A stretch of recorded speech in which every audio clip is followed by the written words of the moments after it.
The warden casually tossed a book. He ended up breaking a hole in the cell wall. The warden immediately noticed something was wrong. He walked over and took a closer look. He found that the wall was actually covered by a piece of muddy newspaper. A hole had already been dug through it. The warden realized the prisoner might have escaped from there. He quickly called in the detectives to investigate. But when the detectives crawled into the hole, it hadn't been finished yet. The detectives suddenly grew nervous. This meant the prisoner hadn't gotten out that way. It was a distraction tactic used by the prisoner. The prisoner had even been clever enough to dig it at an angle. The detective slipped and fell down, nearly breaking his leg. He rushed to tug on the rope to let the team outside pull him back up. The warden was confused. He couldn't figure out how the prisoner had been able to dig such a deep tunnel in just 6 months. The detective picked up a spoon. He explained that this was the prisoner's tool. He scraped some dirt from the hole. He turned to a nearby guard and made him open his mouth.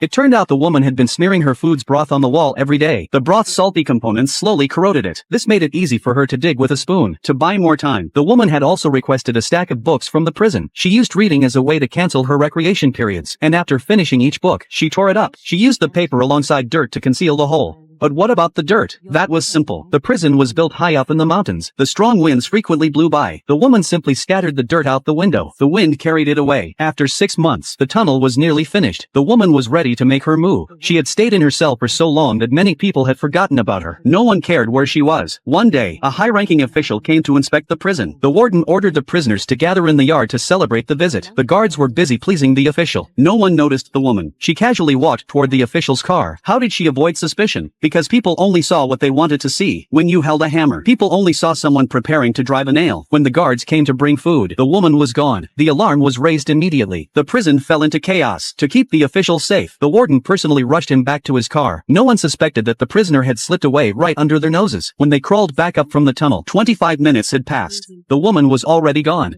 She was headed toward freedom.